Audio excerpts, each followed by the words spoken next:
Hey, what's going on, everyone? First, I would like to say thank you for clicking on this video and joining me on this journey. If you haven't already liked and subscribed to this channel, go ahead and click that subscribe button right at the bottom of this video and hit that notification bell so you don't miss a beat. In today's video, I'm going to be introducing you to our next educator, highlighting this educator of the week. Stay tuned. All right, so today with us, we have educator and former yoga instructor, Jonelle Ross. Jonelle, thank you for joining me during this interview. How's your day going thus far?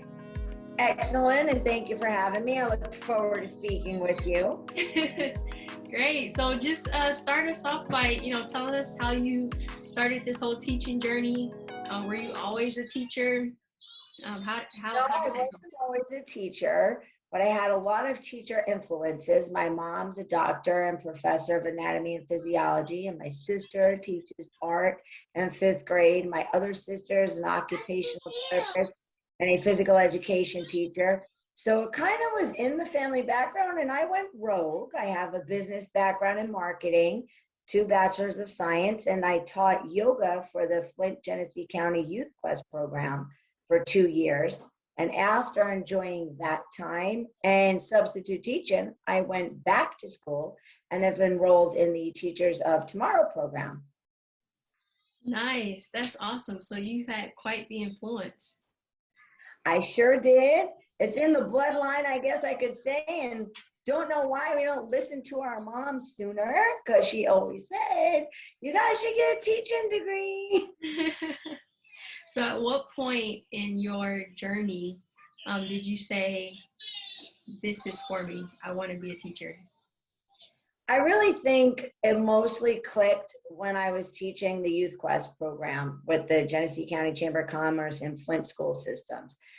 Truly, the kids and I had great relationships and a wonderful rapport, and they were learning so much, and I saw that my relatability and my ability to convey information to them, and they're so receptive and responsive to my style of teaching, it was a very natural fit for me.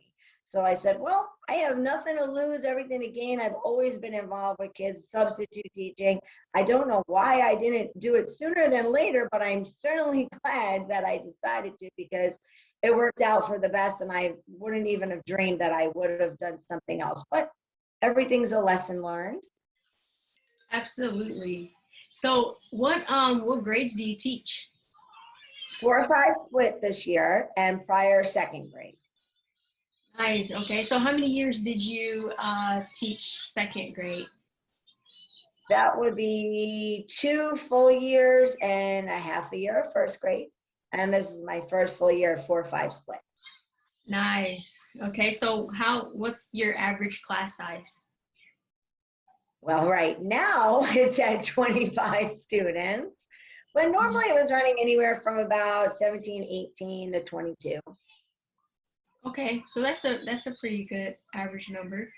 And I know based on the current statistics, we are seeing that more special education students are spending more time in the general education classroom. So about how many special education students do you have out of your class of? I have about 3 right now, and 3 more that are going to be evaluated for potential services. Okay, and so you said you have 3 that are with learning disabilities, and then 3 more that potentially have learning disabilities. So correct. With the ones that have already been diagnosed, what types of disabilities are included in your general ed class?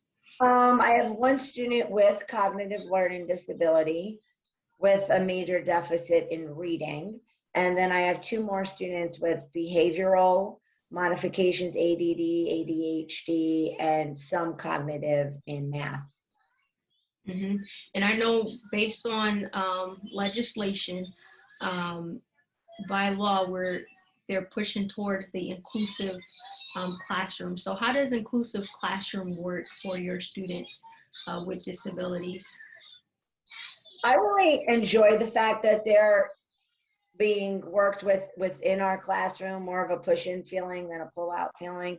My kids are really awesome, and there's enough differentiation within my curriculum for them that they're able to spend that independent time feeling successful, positive, motivated, while also learning with their peers at grade level. And then their peers also are quite helpful, which is awesome. They take a lot of leadership roles, helping my friends out with the disabilities, and my friends with the disabilities really push harder with more perseverance and resiliency to grow and push themselves out of their comfort zones more. And I see great progress with them doing so in an inclusive environment.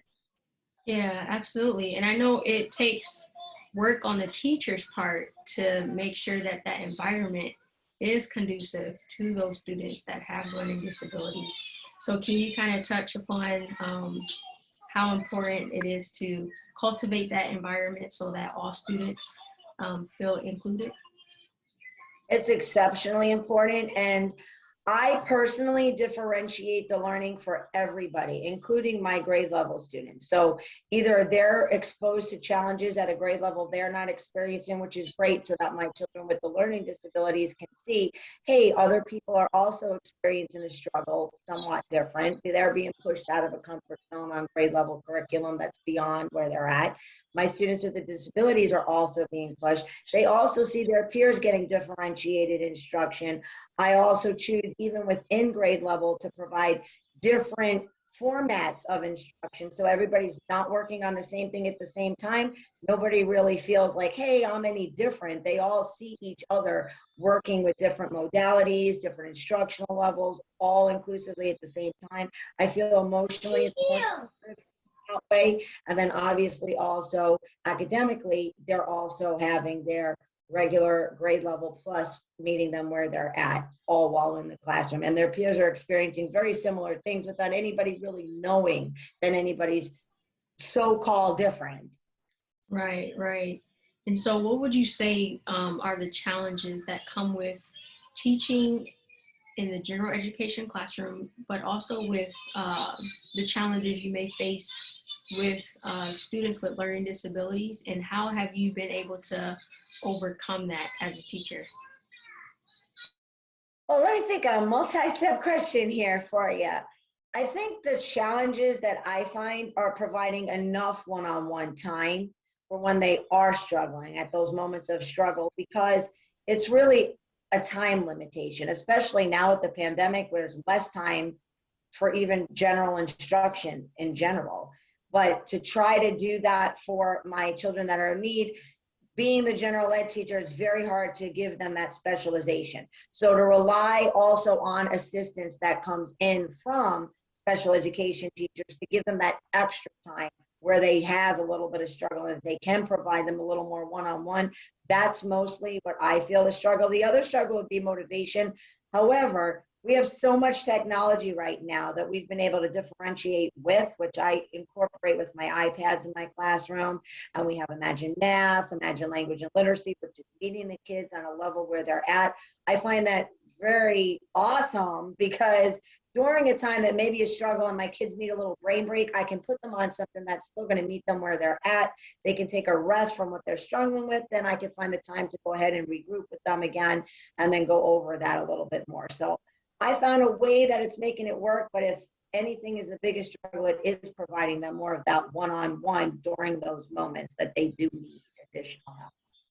Mm-hmm. Yeah, I would have to agree, because you can get so many hours in a day, and if we could get that one-on-one for all of them, it would definitely help, especially those who have those who needs a little bit more time. So what would you say are the positives of having students with learning disabilities in the general ed classrooms?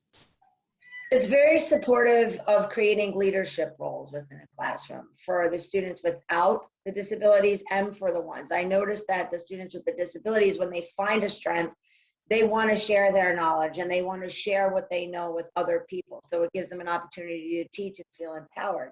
The students that may already know are automatically just inclusively acting like a family unit in our classroom, stepping up, saying, oh, I want to help, and then helping the friends that have a little bit of a struggle. So it's created so much responsibility and ownership and learning, and so much leadership opportunities for all the kids in the classroom. I think that's the greatest thing of being an inclusive classroom with everybody.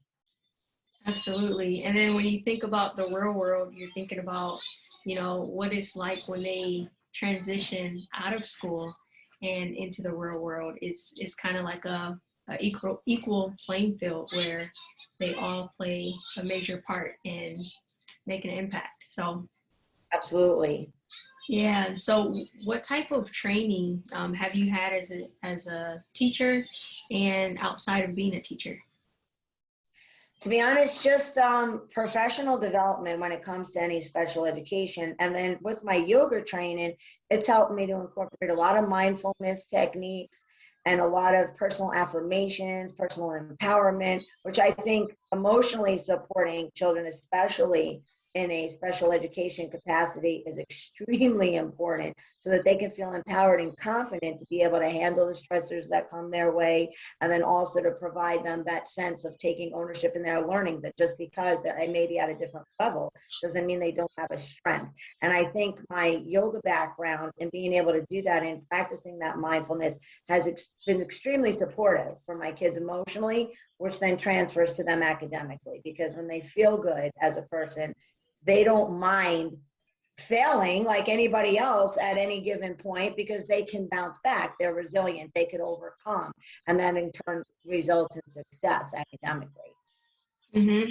Now, do you mind sharing one of your mindfulness techniques, or something that teachers could, use in the classroom for those quick moments where they may have downtime, or, a brain break here and there, or Sure. even I what? love breathing.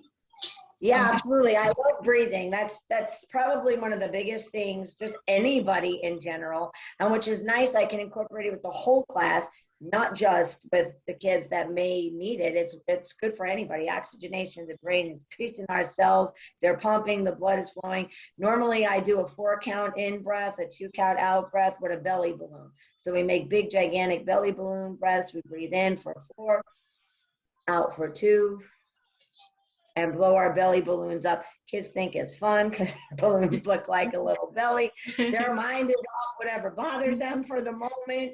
They've calmed themselves down physiologically. They're in a better frame of mind.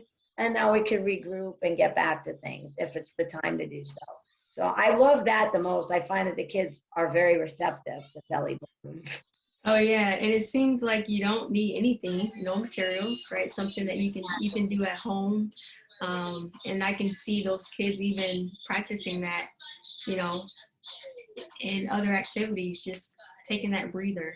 So that's a skill that. And NWEA too. I've had the same children I'm speaking about during NWEA testing. It became a habit for them that they themselves were able to use their technique. So when they felt like they were getting nervous, I'm watching them, what you doing? I'm just breathing. Okay, so they're counting, they're blowing their belly up, they're regrouping themselves, which is awesome for their self-management and their stress. So I love using that. And the other thing I use a lot is tapping. It's an EFT technique that they've learned, but I personally include it. And just a few points like here, here, your wrist, they get used to tapping it out, and they reconnected.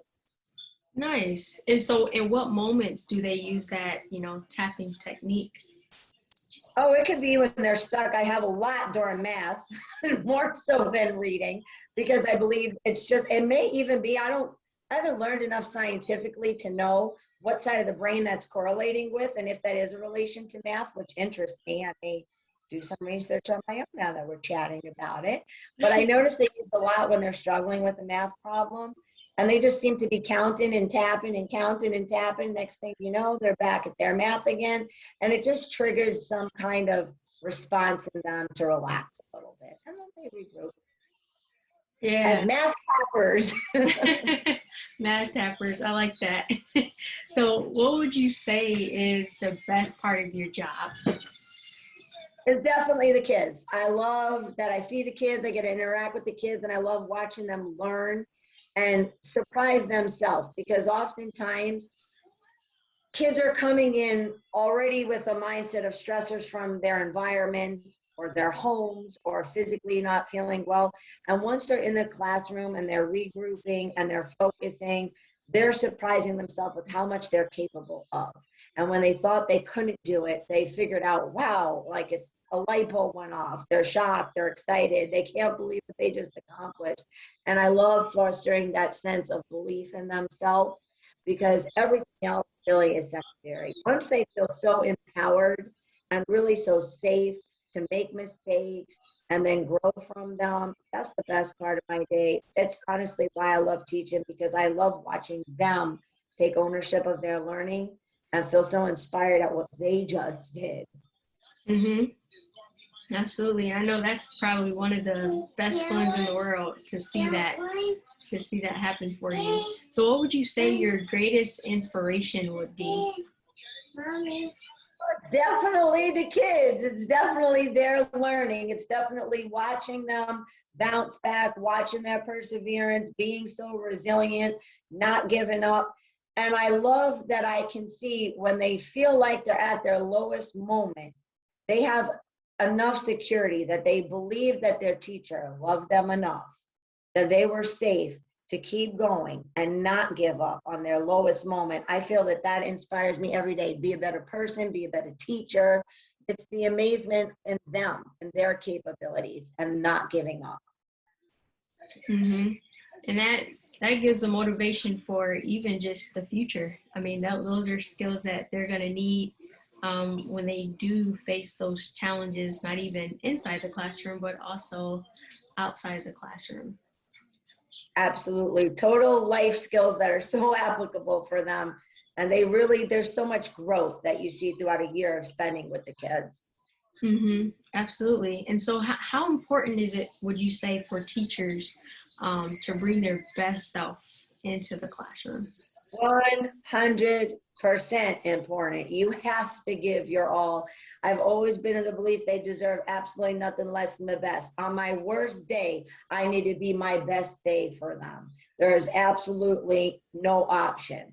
It's like sink or swim. Leave everything at the door. Don't take in any negativity. They deserve your positivity, your belief, your encouragement, your empowerment, 125%. Yes, I would have to agree with that. And what quote that really comes to mind when you're talking about, mindfulness with your students and, empowering them and seeing them succeed. There's a quote that says, when you can't control what's happening, challenge yourself to control the way you are responding to what's happening, and that's where the power is. And I really like how I hear you pausing for your students to give them those moments of relaxation, giving them those moments of mindfulness. Those are all strategies and tools that they can, use for a lifetime.